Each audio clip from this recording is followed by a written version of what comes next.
Welcome dear rockers, कैसे हो आप सभी। तो आज हम लेकर आ चुके हैं आपके लिए बहुत ही interesting Korean series a typical family का चौथा पार्ट, जो कि इसका क्लाइमैक्स पार्ट भी होने वाला है। हाँ, तो आइए, लास्ट पार्ट में हमने देखा था कि मिस एनी के सपने में उनके बेटे बैन की मौत होती हुई दिखी थी, जिससे वो पागल सी हो गई थी और वो पहुंच गई थी अपने हस्बैंड के पास रोते गाते, जिनसे वो पहले तो खफा चल रही थी, मगर जैसे बेटे की जान की बात आई तो वो अपने सारे जो मतभेद थे भूल कर उनके पास चली गई, मिस्टर बेग के पास। अब हम आगे देखते हैं कुछ दिनों के बाद की स्टोरी। जेनी और बैन कार में ड्राइव करके कहीं तो जा रहे हैं दोस्तों। दोनों ही काफी खुश होते हैं और एक फिल्म के बारे में इनकी डिस्कशन चल रही होती है कि उस फिल्म में एक्ट्रेस ने कौन से कलर का ड्रेस पहना हुआ था। जेनी कहती है पीली और बैन कहता है लाल। वो ये भी कहता है कि उस फिल्म की एक्ट्रेस उस वक्त मेरी फेवरेट हुआ करती थी, इसीलिए मुझे अच्छे से याद है कि उसने लाल ही पहना था, और उस फिल्म को तो मैं अपने दोस्तों के साथ थिएटर में देखने भी गया था। यानी कि दोस्तों ये बहुत पहले की बात कर रहे हैं, अपने मूवी के एक्सपीरियंस को शेयर कर रहे हैं, जिसपे जेनी कहती है अच्छा ऐसी बात है क्या, तो एक काम करो तुम पास्ट में जाकर देखो उस सीन को, इसी बहाने तुम्हारे पुराने दोस्तों को भी तुम्हें देखना हो जाएगा। वैसे भी कार तो मैं ही ड्राइव कर रही हूँ। ये बात बैन को बड़ी अच्छी लगती है और वो उसकी बात मानकर पास्ट के उस मोमेंट में चला जाता है जहाँ वो अपने दोस्तों के साथ उस फिल्म का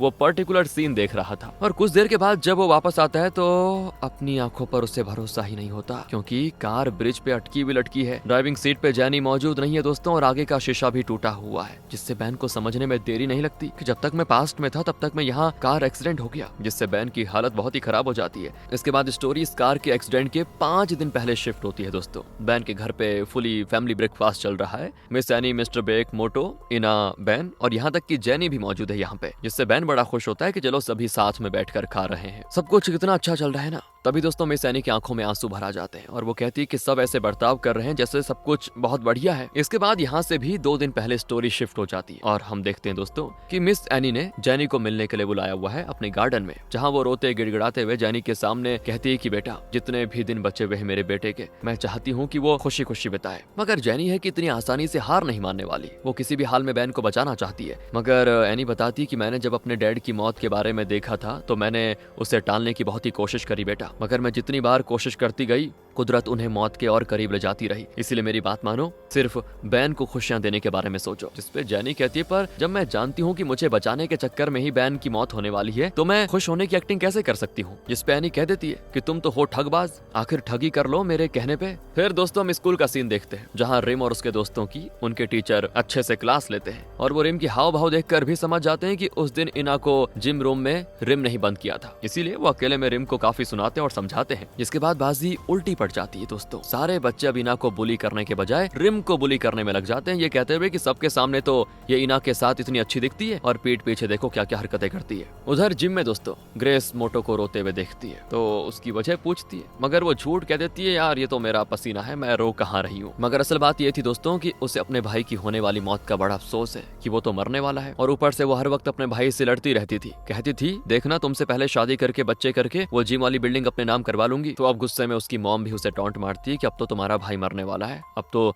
सब कुछ तुम्हारा ही हो जाएगा। जिससे दोस्तों मोटो को अब रियलाइजेशन होता है कि मतलब सही नहीं है और वो दुखी होती है, क्योंकि बैन उसका छोटा और इकलौता भाई है यार। भाई बहनों के बीच झगड़े हजार होते हैं, लेकिन जब बात इमोशन पे आती है तो फिर सब पिघल जाते हैं। इसके बाद हम बैन को बहुत सारा हैप्पी टाइम बिताते हुए देखते हैं। वो इना और जेनी के साथ साइकिलिंग पे जाता है, शॉपिंग करने जाता है, उनके साथ बहुत ही अच्छे मोमेंट्स क्लिक करवाता है। और रात में जब सोने की बारी आती है ना दोस्तों, तो बैन बार बार जेनी के रूम में आ जाता है, ये कहते हुए कि अब तो हम फैमिली की तरह रह रहे हैं ना, फैमिलीज को खाना पीना सोना जागना सब साथ में करना होता है, और अब मेरी बारी है तुम्हारे साथ सोने की। हालांकि जेनी काफी मना करती है पर वो नहीं मानता, तो वो साथ में सोने के लिए तो राजी हो जाती है। पर अगले दिन बैन को बीच ट्रिप पे चलने के लिए कहती है, इसके लिए बैन भी खुशी खुशी मान जाता है। मगर दोस्तों जेनी की मॉम जेनी की हरकतों से बिल्कुल भी खुश नहीं थी। वो अपने भाई को ऑर्डर देती है कुछ ऐसा करने का, जिसके बारे में उसका भाई कहता है कि बहन तुम श्योर तो हो ना, तुम जेनी के साथ सच में ऐसा करना चाहती हो क्या? तो वो कहती है कि हाँ बिल्कुल। इसके बाद हम अगले दिन जेनी और बैन को बीच के लिए निकलते हुए देखते हैं। बारिश भी हो रही थी और ड्राइविंग जेनी कर रही थी, दोनों हल्की फुल्की हंसी मजाक करते करते आगे बढ़ रहे होते हैं। तभी जेनी कहती है कि मुझे हल्की सी ठंड लग रही है, तो बैन उस पर अपना कोट उतार के पहना देता है। और फिर जेनी देखती है दोस्तों कि उनकी कार का पीछा एक ब्लैक कार कर रही है, और उसी टाइम इनकी वो बातें मतलब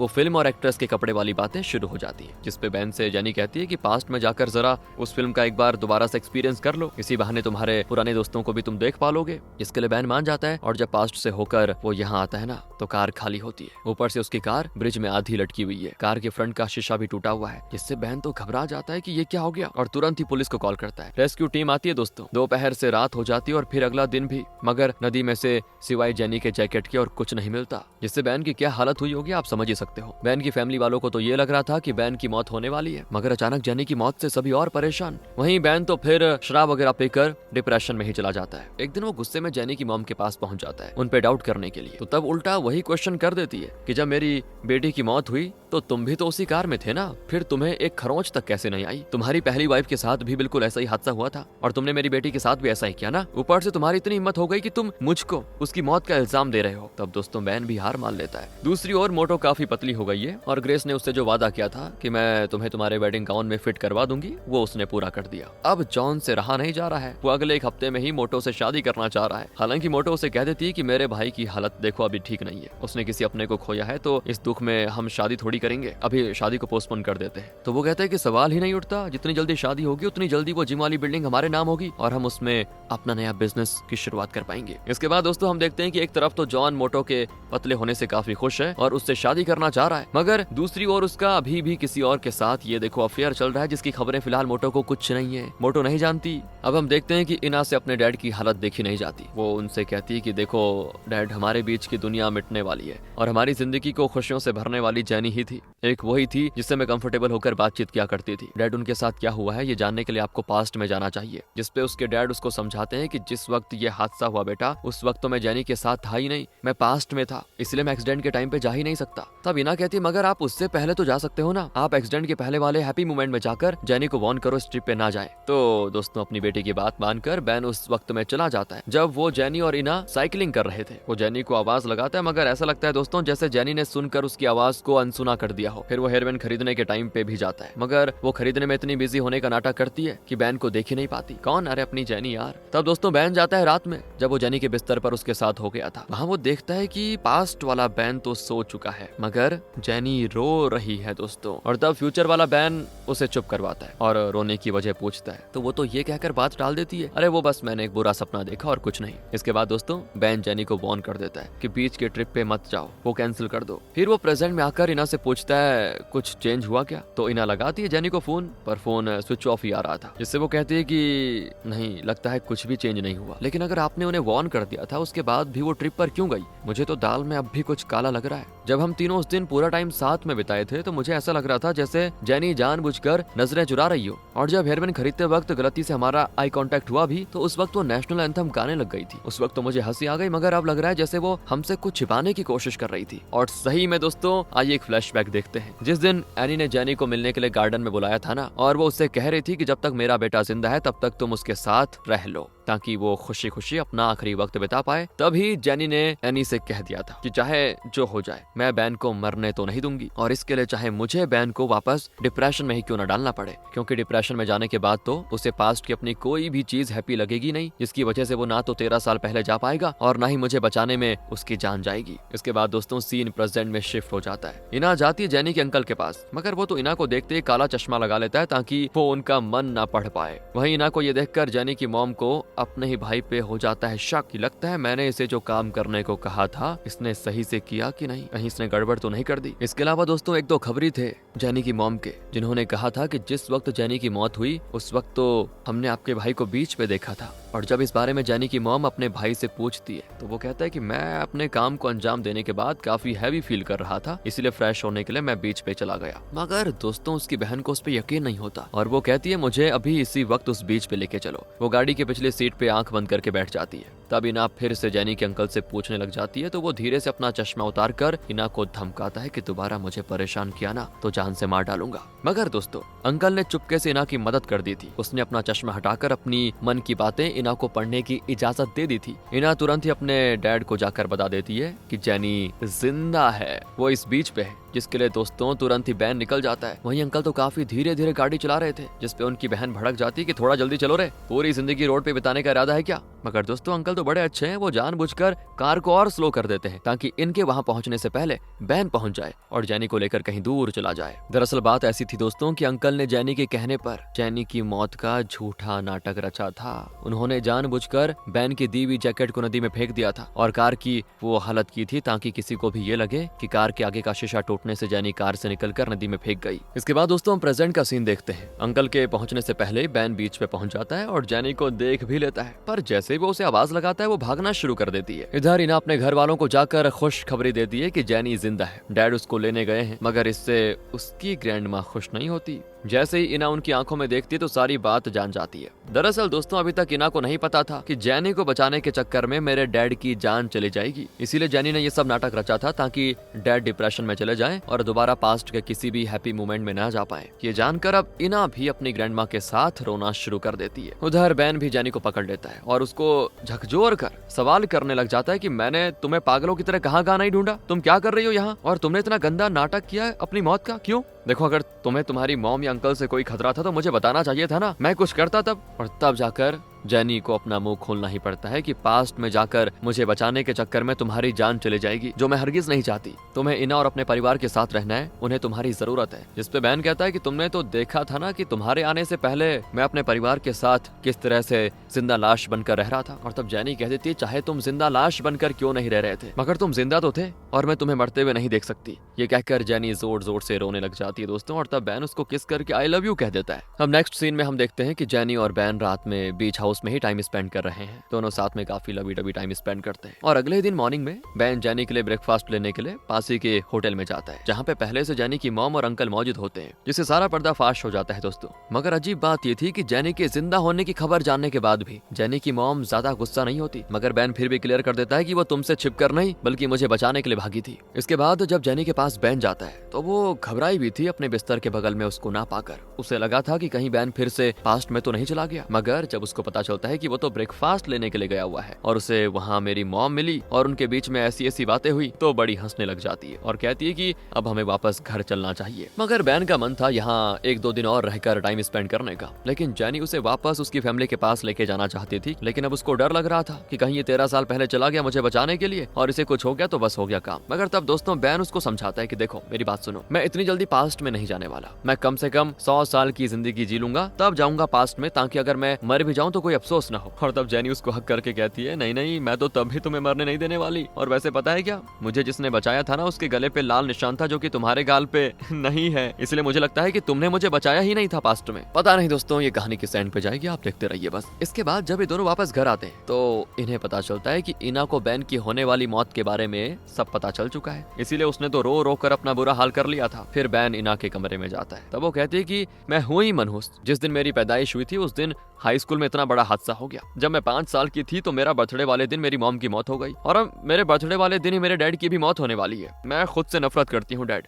मुझे तो पैदा ही नहीं होना चाहिए था। तो तब बैन उसको समझाता है कि बेटा इस तरह से मत सोचो, तुम्हारे बर्थडे के दिन चाहे लाख बुरी चीज हो जाए मगर फिर भी वो मेरे लिए सबसे खुशी का दिन होगा क्योंकि तुम उस दिन पैदा हुई थी। दूसरी ओर दोस्तों जैनी बैन की मॉम से माफी मांगती है कि मेरा प्लान सक्सेसफुल नहीं हो पाया, जिस पे एनी कहती है कि कोई बात नहीं, मैंने देखा तुमने अपनी ओर से बड़ी कोशिश करी, इतना करने के लिए तुम्हारा शुक्रिया। और फिर वो गले पे रेडनेस वाली बात जैनी एनी को बताती है कि जिस आदमी ने मुझे बचाया था उसके गाल पे लाल रंग का कुछ निशान था जो कि बैन के पास नहीं है। इसके बाद एनी कहती है कि मैंने सपने में मोटो के बारे में भी कुछ देखा, मैंने देखा कि वो किसी दूसरी लड़की के सामने रो रही है और दोनों के बाल पूरे बिखरे हुए हैं, ऐसा लग रहा था जैसे दोनों ने लड़ाई करी हो। मेरे हिसाब से वो जॉन है ना, वो मोटो को अभी भी चीट कर रहा है, क्योंकि मैं ये बात डर के मारे मोटो को इसीलिए नहीं बता रही क्योंकि जब वो टॉप की मॉडल बनने के लिए रैंप वॉक करने वाली होगी उससे पहले मुझे सपना आ गया था कि उस शो की शोज टॉपर का एक्सीडेंट हो गया, वो स्टेज से बुरी तरह गिर जाएगी जिससे उसके पैर हमेशा हमेशा के लिए चले जाएंगे, इसीलिए मैंने मोटो को वॉक करने से मना किया। और वो आज तक मुझे ये सुनाती कि आपकी वजह से मैं टॉप मॉडल नहीं बन पाई। और पता है मैंने जो सपने में देखा वो सच भी हुआ। मोटो की जगह जो दूसरी लड़की वॉक कर रही थी उसकी सैंडल बड़ी होने की वजह से वो गिर गई और उसके पैर पूरी तरह से कभी ठीक नहीं हो पाए। मगर मोटो का कहना है कि ना आप मुझे अपने सपने के बारे में बताती, ना शो के लास्ट मिनट में मैं ब्रेकआउट करती, और ना उस लड़की को मेरे सैंडल पहनाए जाते और ना ही वो गिरकर अपने पैर गवाती। इसीलिए दोस्तों आप थोड़ा समझिए, जैनी ये मामला अब अपने हाथ में लेने का फैसला करती है। वो अपने अंकल की मदद से जॉन के चीटिंग के सारे प्रूफ्स इकट्ठा कर लेती है। फिर जॉन के फोन पर वो फोटोज भेजकर उसे ब्लैकमेल करते हैं। जॉन तो मिलियंस देकर अपना पीछा पीछा छुड़ाना चाहता है, मगर जेनी 200 मिलियन की डिमांड करती है। इस पे जॉन कहता है पागल हो गई हो क्या तुम?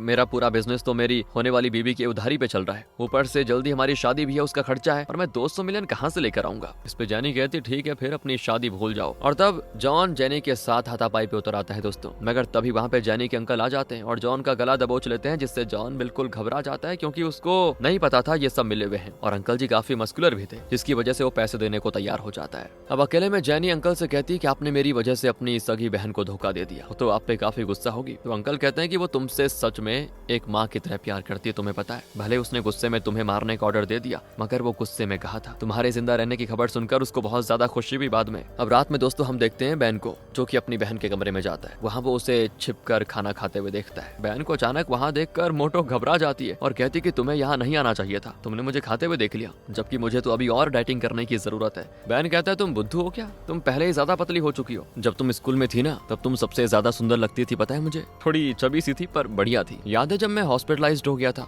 मुझसे खाना नहीं खाया जा रहा था, तो मैंने अपना खाना तुम्हें दे दिया था, और फिर तुमने तो यार उस खाने को इतने चाव से खाया कि तुम्हें खाते खाते देखकर मेरा भी मन खाने का हो गया। तुम उस वक्त बहुत ही मजे से खाना खाया करती थी, इसलिए मोटे होने के बाद भी आराम से उड़ लेती थी, मगर फिर पता नहीं तुम्हें पतले होने का ये भूत कहाँ से चढ़ गया। जिस पे मोटो याद करती है कि जैसे जैसे बड़ी होती गई वैसे वैसे मॉम का रोकना टोकना बढ़ता गया कि मत खाओ, वो मत खाओ, ये करो वो करो, इसको खाने से तुम्हारा वजन बढ़ जाएगा, ये हो जाएगा, देखना तुम बहुत ज्यादा मोटी हो जाओगी और फिर उड़ भी नहीं पाओगी। और दोस्तों खाने से डरने की वजह से फिर मोटो ने लोगों से छिप छिप कर खाना शुरू कर दिया, और चोरी करके खाने की वजह से वो लिमिट से ज्यादा खाने लगी। उसका सेल्फ कॉन्फिडेंस खत्म हो गया। वह अब आगे हम प्रेजेंट में देखते हैं। जॉन ने जेनी को ब्लैकमेल की रकम दे दी है। उसके बाद वो अपनी किसी फ्रेंड कह लो या लड़की कह लो, उसके साथ होटल रूम में जाता है और वहाँ का माहौल एकदम रोमांटिक। वो शादी से पहले दूसरी लड़की के साथ सोने के लिए बड़ा एक्साइटेड था, और उसी वक्त दोस्तों ग्रेस वहाँ मोटो को लेके आ जाती है। ये लोग इनको रंगे हाथों पकड़ लेते हैं, तो वो लड़की वहाँ से भाग जाती है। तब जॉन मोटो के सामने गिड़गिड़ाने लग जाता है कि मुझसे गलती हो गई, प्लीज मुझे एक और चांस दे दो, अब से तुम जैसा कहोगी मैं वैसा ही करूंगा। मगर तभी आ जाती है दोस्तों वहाँ पे जेनी पैसों से भरा बैग लेकर, और उसे बताती है कि अब कुछ नहीं होने वाला,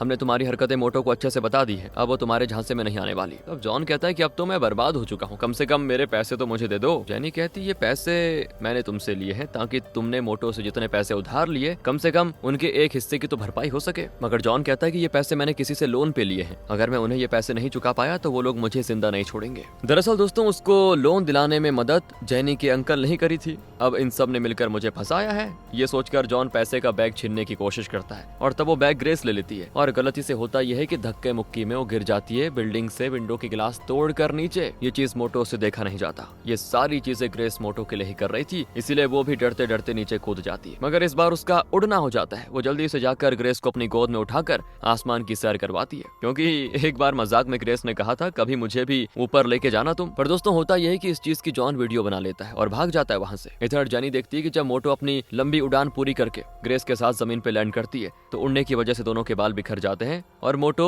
खुशी के आंसू रोने लग जाती है। दोस्तों याद आया आपको मिस एनी ने जेनी को बताया था कि कोई दो रो रहे थे, उनके बाल खुले थे, सामने कोई और भी था, तो ये दोनों यही थी ग्रेस और मोटो, जिनकी हवा में उड़ने से बाल बिखर गए थे, और जो मोटो है वो खुशी के आंसू रो रही थी। और अब जेनी को क्लियर हो जाता है कि इसी मोमेंट का सपना एनी को आया होगा, यानी उन्होंने मोमेंट तो सही देखा मगर उसे गलत समझ लिया। इसी तरह हो सकता है जो उन्होंने बैन की मौत का सपना देखा है, क्या पता वो भी उन्होंने ऐसे ही गलत समझ लिया हो। अब आगे दोस्तों हम देखते हैं कि जेनी की मॉम ने एनी को मिलने के लिए बुलाया हुआ है, मगर उसी वक्त इत्तेफाक से जेनी भी अपनी मॉम से मिलने के लिए चली जाती है और देखती है कि वो एनी को लॉटरी टिकट लौटाते हुए कहती है कि मैंने कहा था ना मैंने काफी पैसे कमाए हैं, जब जेनी की शादी होगी तो मैं अच्छा खासा पैसा दूंगी शादी की कंट्रीब्यूशन में। इसके बाद दोस्तों जेनी अपनी मॉम से अकेले में बातें करती है कि आप ये सब क्यों कर रही हैं। तो उसकी मॉम कहती है कि बेटा तुमने उस दिन जाते वक्त कहा था ना कि मैं आपकी लाइफ तबाह कर दूंगी, तो तुम्हारे जाने से ही मेरी लाइफ तबाह हो गई थी बेटी। फिर वो उसको गले लगा कर कहती है कि अच्छा हुआ तुम जिंदा हो। और यही चीज दूर से एनी देखती है और हमें पता चलता है दोस्तों कि उस दिन एनी ने झूठ नहीं कहा था।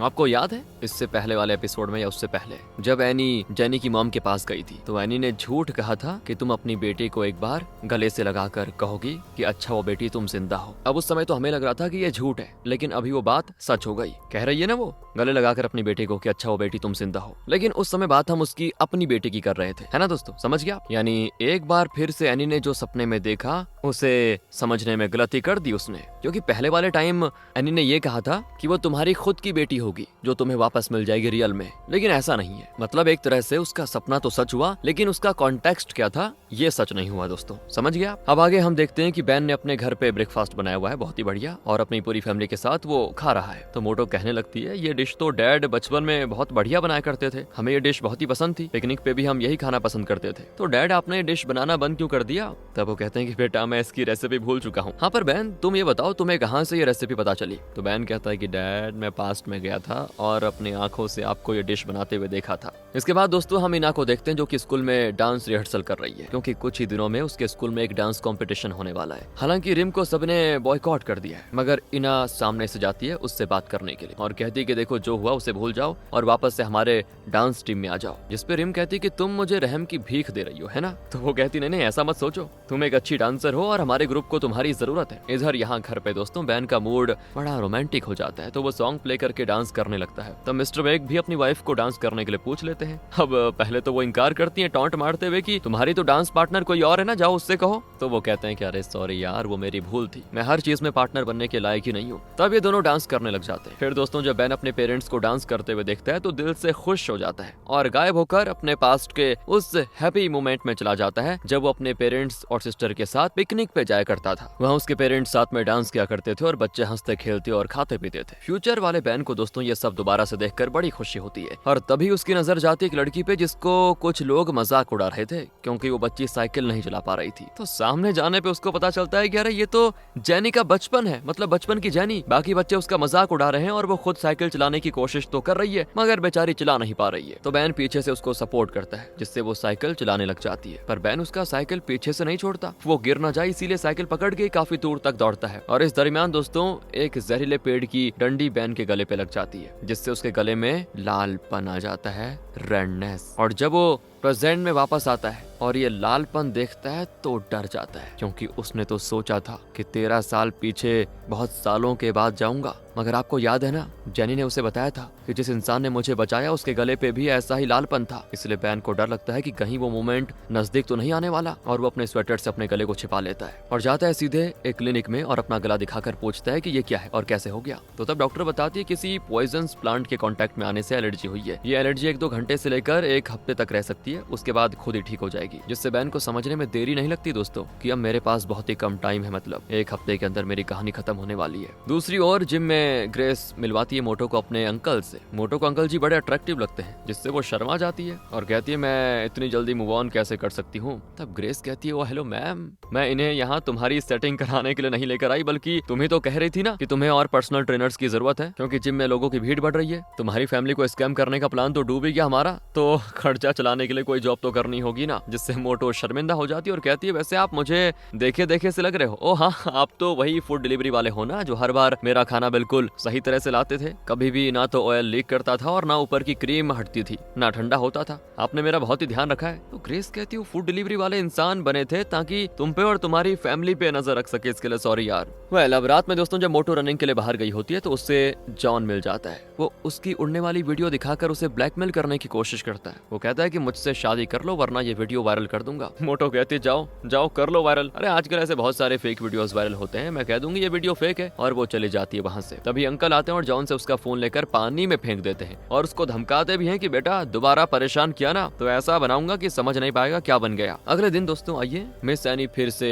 डर कर जागती है क्योंकि उन्होंने इस बार फिर से आग देखा। वो अपने बेटे और पति को बताती है कि मैंने देखा कि एक स्कूल में आग लगी हुई है, बच्चे यहाँ वहाँ भाग रहे हैं। जिससे बैन को लगता है कि 13 साल पहले वाली घटना का सपना फिर मॉम को आ गया। लगता है मैं जल्द ही 13 साल पहले जाने वाला हूँ। इसीलिए वो जाता है अपने एक पुराने दोस्त से मिलने जो कि अभी भी फायर फाइटर में ही काम करता है। वो उससे 13 साल पहले स्कूल हादसे की डिटेल्स मांगता है कि भाई तुझे कुछ अच्छे से याद है तो बता दे। तो वो कहता है कि भाई याद तो नहीं है पर खोजने में टाइम लगेगा, उसकी डिटेल्स तो जैसे मैं ढूंढ लूंगा बता दूंगा फोन करके। अब रात में बैन अपनी फैमिली को डिनर करते हुए बहुत ही गौर से देखता है, क्योंकि उसे तो ये लग रहा है कि अब मेरे पास बहुत ही कम वक्त बचा हुआ है इनके साथ गुजारने के लिए। रात में घर के अंदर भी बैन को टर्टल नेक कपड़े पहनकर जब जैनी देखती है तो उसको बड़ा अजीब लगता है। और दोस्तों जब बैन सो जाता है ना तो वो उसके गर्दन की जगह से वो कपड़ा हटाकर वो रेड मार्क देख लेती है। बैन भी जाग जाता है और जैनी पूछती है तुमने मुझे बताया क्यों नहीं, ये सब आखिर कब हुआ। तब बैन फिर उसको सारी बातें बताता है और दोनों काफी रोने लग जाते हैं। बैन जैनी से कहता है कि कल इना का कंपटीशन है, इसलिए प्लीज ये बात किसी को मत बताना, क्योंकि कल का दिन मैं खराब नहीं करना चाहता। अगले दिन फिर से एनी एक सपना देखकर जागती है। इना के डांस कंपटीशन के दौरान मोटो सबके सामने उड़ने लग जाती है, तो वो कहती है मोटो को तुम्हें स्कूल नहीं जाना चाहिए आज, मगर मोटो कह देती है नहीं मैं तो जाऊंगी अपनी भतीजी को सपोर्ट करने के लिए, और इस बार मैं आपके सपने को देखना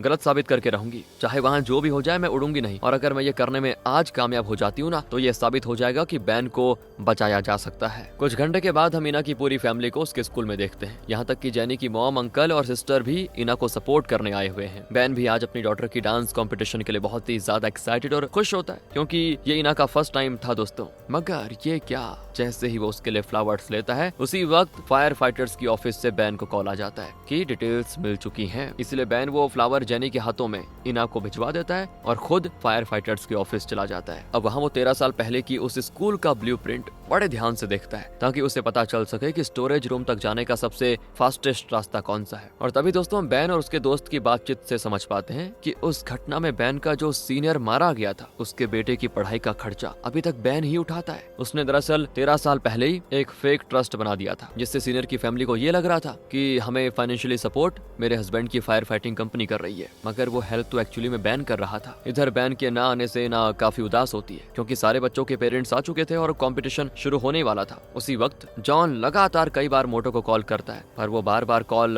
कट कर देता है। तब जॉन मैसेज करके इना की फोटो दिखाते हुए कहता है अगर इना की सलामती चाहती हो तो आकर मुझसे मिलो, जिसकी वजह से उसको जाना पड़ता है। इधर इना बाकी स्टूडेंट्स के साथ बैक स्टेज पे आ जाती है, जहाँ से वो देखती है कि सही टाइम पे मेरे डैड भी आ चुके हैं, जिससे वो खुश होती है। दूसरी ओर दोस्तों मोटो गुस्से में जाती है कि आज तो उस जॉन की चटनी बना दूंगी, मगर जैसे ही वो उस रूम में जाती है तो शॉक्ड, क्योंकि वहाँ जॉन ने पूरा डेकोरेशन करके रखा होता है। वो कहता है कि मैंने पहले कभी तुम्हें ढंग से प्रपोज नहीं किया, जब भी प्यार का इजहार करने की बात आई तो दिक्कतें आई बार बार, प्लीज मुझे एक चांस दे दो ना। इधर डांस करने से पहले ना काफी नर्वस हो जाती है और म्यूजिक स्टार्ट होने पे डांस करती ही नहीं। और तब वोन कहता है दोस्तों उसका क्रश कि तुम अपना ये चश्मा उतारो और डांस करो, ताकि तुम्हें सामने बैठी भीड़ का डर हो ही ना, तुम सिर्फ अपने घर वालों पे फोकस करो और खुल के डांस करो। इना ऐसा ही करती है, जिससे होता यह है कि वो बड़े ही बहुत ही बेहतरीन तरीके से डांस कर लेती है और अपने डैड को प्रूव कर देती है कि देखिए डैड, मेरे भी पैशन हो सकते हैं, मेरे भी फ्रेंड्स हैं, मैं एक अच्छी स्कूल लाइफ जी सकती हूँ। और बैन भी अपनी डॉटर को इतने कॉन्फिडेंस से डांस करते हुए देखकर फूला नहीं समाता दोस्तों। यहाँ इना और उसके ग्रुप के परफॉर्म करने के बाद दोस्तों दूसरे बच्चों का ग्रुप परफॉर्म करने के लिए आता है। तभी जैनी कहती है वैसे मुझे अभी ख्याल आया कि तुमने यही कपड़े पहन रखे थे जब तुम पास्ट में मुझे बताने आए थे कि इना जिम रूम में बंद है। इसलिए दोस्तों बैन फौरन उठता है और साइड में जाने लग जाता है गायब होने के लिए। तब उसके पीछे पीछे जैनी भी जाती है और कहती है इतनी भी क्या जल्दी है, सारा परफॉर्मेंस देखने के बाद चले जाना। पर वो कहता है कि नहीं, मुझे अभी जाना होगा। तब वो उसके गर्दन का कपड़ा हटाकर देखती है रेड मार्क अब फेड हो रहा है दोस्तों, यानी बैन के पास बहुत ही कम वक्त बचा हुआ है। इसीलिए वो दोनों एक दूसरे को किस करते हैं और इमोशनल हो जाते हैं। जाते जाते बैन जैनी से कहता है तुम हौसला मत हारना, मैं वापस जरूर आऊंगा। इतनी देर में दूसरी ओर मोटो ने जॉन का प्रपोजल रिजेक्ट कर दिया था और तब वो एक पेट्रोल की बोतल दिखाकर धमकाता है कि देखो मेरा अब कुछ नहीं बचा है, अगर तुमने हाँ नहीं किया तो मैं सब कुछ जलाकर राख कर दूंगा। जिसपे मोटो कहती है कि देखो मुझे भी पता है और तुम्हें भी कि ये सब तुम्हारे बस की बात नहीं है, चुपचाप ये सारा झमेला बंद करो और निकलो यहाँ से। तो वो वही करने लग जाता है, रोते रोते सफाई करने लगता है, मगर उसने जो पेट्रोल थोड़ा छिड़का था ना और कैंडल्स वगैरह जलाए वो सब मिल जाते हैं और आग लग जाती है। इसी वक्त मिस एनी को डांस परफॉर्मेंस देखकर याद आ जाता है कि ऐसा ही कुछ मैंने अपने सपने में भी देखा था, यानी मैंने जो आग वाली घटना देखी थी वो पास्ट की नहीं बल्कि फ्यूचर की देखी थी और अब वो सब कुछ सच होने वाला है। वो इस बारे में बताती है अपने हस्बैंड बेक को और बेक बैन को ढूंढने जाते हैं, पर उन्हें सिर्फ जैनी ही मिलती है जो कि बताती है बैन तो पास्ट में गया हुआ है। और तब बेक जैनी को बताते हैं कि अब आग लगने वाली है, तो वो अलर्ट हो जाती है और तुरंत ही इना को ढूंढने के लिए यहाँ वहाँ जाती है। जल्द ही फायर अलार्म बजने जाता है दोस्तों, सारे लोग भागना शुरू कर देते हैं। ऐसे में होता यह कि स्टेज पे कर्टेन था जो कि अटक गया था और वो नीचे आ रहा था, उस पे आग थी। और तब मोटो को उसे दोस्तों उड़कर ही नीचे लाना पड़ जाता है ताकि स्टेज में एटलीस्ट वो आग ना फैले। वहाँ पे हालांकि बहुत सारे लोग होते हैं मगर सब भागने में इतने बिजी होते हैं कि कोई भी मोटो पे ध्यान नहीं देता सिवाय उसकी मॉम के। यानी दोस्तों एनी की भविष्यवाणी सच हो गई, सारे लोग अपना भागने में बिजी होते हैं। वहीं इस वक्त इना थी रिम के साथ बैक स्टेज में जहाँ फायर शटर गिर गया था, जिससे रिम तो पैनिक करने लगती है मगर इना ने उससे ये कह दिया होता है कि देखो मैं कोई दूसरा रास्ता ढूंढती हूँ यहाँ से बाहर निकलने का। तब तक में दोस्तों इधर पास्ट से बैन आ जाता है, वो फायर शटर खोलकर रिम को बाहर निकाल लेता है। फिर वो आगे बढ़ता है इना को ढूंढने के लिए, तो देखता है कि उस तक ऑलरेडी जेनी पहुंच चुकी है। मगर तभी ये क्या दोस्तों, पास वाला क्लॉक वॉल गिरने लग जाता है जिसे बैन रोक लेता है वैसे, और वो जेनी को फटाक से इना को लेकर जाने के लिए कह देता है। मगर जेनी को डर था कि मैं दोबारा शायद बैन को कभी नहीं देख पाऊंगी क्योंकि शायद इसी आग वाले कांड में बैन की मौत हो जाएगी। तब बैन जेनी को समझाता और कहता है कि देखो मुझे कुछ नहीं होगा, मैं किसी भी तरह तुम्हारे पास आ ही जाऊंगा, बस तुम इना को लेकर जल्दी से निकलो यहाँ से। मन न होने के बावजूद भी इना को बचाने के लिए जेनी को ये करना पड़ता है और उनके वहां से जाते ही वो पूरी वॉल दोस्तों बैन पे गिर जाती है मगर वो मरता नहीं बल्कि गायब हो जाता है, 13 साल पहले पहुंच जाता है। और अब हम क्लियरली देख पाते हैं आखिर उस दिन क्या हुआ था। बैन डायरेक्ट अपीयर होता है हॉस्पिटल रूम में जहां उसकी वाइफ अपनी बेटी इना को बैन के गोद में दे रही थी और उस वक्त पास्ट वाला बैन कहे जा रहा था कि ये पल मेरे लिए बहुत ही खुशी का है, मैं लाखों बार इस पल में जरूर आऊंगा। और तभी दोस्तों उसकी वाइफ फ्यूचर वाले बैन को भी देख लेती है पर कुछ कहती नहीं। तभी दोस्तों बैन भागकर जल्दी से उस जगह जाता है जहाँ पे गर्ल्स मिडिल स्कूल था और उसमें आग लगी थी, सारे बच्चों को निकाला जा चुका था। लास्ट में वो जेनी को बुली करने वाली बताती है कि एक लड़की स्टोरेज रूम में रह गई है, जिसे फिर बैन का सीनियर बचाने के लिए जाता है। तभी बैन उसे आवाज लगाता है और रुकने को कह देता है। हालांकि अब पास्ट में सभी बैन को देख पा रहे थे। हाँ दोस्तों ये भी बात नोट करने वाली है, इसलिए वो सीनियर भी उसकी बात सुन लेता है मगर वो रुकता नहीं। तभी स्कूल का एंट्रेंस उस सीनियर के ऊपर गिर जाता है, वो बेचारा मर जाता है। और दोस्तों फिर बैन जल्दी से फायर प्रोटेक्शन लिए ऑक्सीजन मास्क वगैरह लगाकर अंदर जाता है शॉर्टेस्ट रूट से, जिसके बाद वो जल्दी जेनी को ढूंढ लेता है और उसे खिड़की से जंप करने को कहता है, जिससे वो तो डर जाती है। तब वो कहता है कि डरो मत, यहाँ कुछ खत्म नहीं हो रहा बल्कि ये तो शुरुआत है, तुम मुझे देख पाओ या नहीं मगर हर पल तुम्हारे साथ था, मैं आगे भी तुम्हारे ही साथ रहूंगा। ये कहते कहते वो अपने हाथ से अपनी खानदानी रिंग निकालकर जेनी को पहना देता है दोस्तों और बिल्डिंग के विंडो से नीचे फेंक देता है, जिससे उसे काफी चोटें आती है मगर वो तो बच जाती है। वहीं उसे नीचे फेंकते ही वहाँ पे जोर का ब्लास्ट होता है जिससे बैन की कहानी वहीं पे खत्म। सीन आता है प्रेजेंट में। काफी दिन गुजर जाने के बाद जब बैन वापस नहीं आता तो उसके लाश के बिना उसकी फैमिली को उसका अंतिम संस्कार करना पड़ता है। दोस्तों बड़ा सैड मोमेंट था लेकिन कहानी 5 साल के बाद जाती है और जिस 5 साल पहले जेनी बैन से प्रेग्नेंट हो चुकी थी साथ में सोने की वजह से, इसलिए उनका एक बेटा भी हो चुका है। वो अपने बेटे और बैन की फैमिली के साथ अपनी जिंदगी गुजार रही है। एक दिन कुछ अलग होता है, बहुत अलग। जेनी अपने बेटे से कहती है मैंने तुम्हारी बॉल हर जगह ढूंढी पर वो मुझे नहीं मिल रही। तो उसका बेटा वो बॉल उसे कुछ देर में आकर दिखाता है। वो पूछती है ये तुम्हें कहाँ से मिली, जिसमें उसका बेटा कहता है कि पता है मैं कल में गया था, उसको लेके आ गया। मतलब पास्ट में की बात कर रहा है वो। जेनी हैरान और पूछती है क्या तुम भी पास्ट में जा सकते हो? तो वो बड़ी मासूमियत से पूछता है पास्ट क्या होता है मम्मा? और तब जेनी कहती बेटा बेटा व कल मतलब जो कल गया। वो कहता है कि हाँ मैं तो रोज मतलब कई बार गया हूँ और अपनी कोई प्यारी चीज भी लेकर आया हूँ। तो तब जेनी कहती क्या तुम मम्मा के लिए भी उनकी प्यारी चीज पास्ट से लेके आ सकते हो बेटा? वो पूछता है मम्मा आपको क्या चाहिए? दोस्तों वो फोटो दिखाती बैन की जिसपे वो कहता है अरे आपको डैड चाहिए, इसके लिए मुझे कितने साल पीछे जाना होगा? तो जेनी कहती है 5 साल या फिर 18 साल पहले बेटा। तो दोस्तों कुछ ही देर में जेनी का बेटा गायब हो जाता है और जब वापस आता है तो कमाल हो गया, ये देखिए अपने डैड को साथ में लेके आता है, जिसको देखकर जेनी हैरान। जेनी और बैन एक दूसरे को देखकर खुश। दोस्तों जेनी की आंखों में तो खुशी के आंसू आ जाते हैं और इसी के साथ ये प्यारी सी बढ़िया सी मजेदार सीरीज खत्म होती है। अब आप कमेंट्स करके बताइए क्योंकि अब आपकी बारी। अच्छी लगी हो तो लाइक करें, कमेंट्स में बताइए आपको क्या अच्छा लगा, ज्यादा से ज्यादा शेयर करें। थैंक्स फॉर वॉचिंग, ख्याल रखिएगा अपना।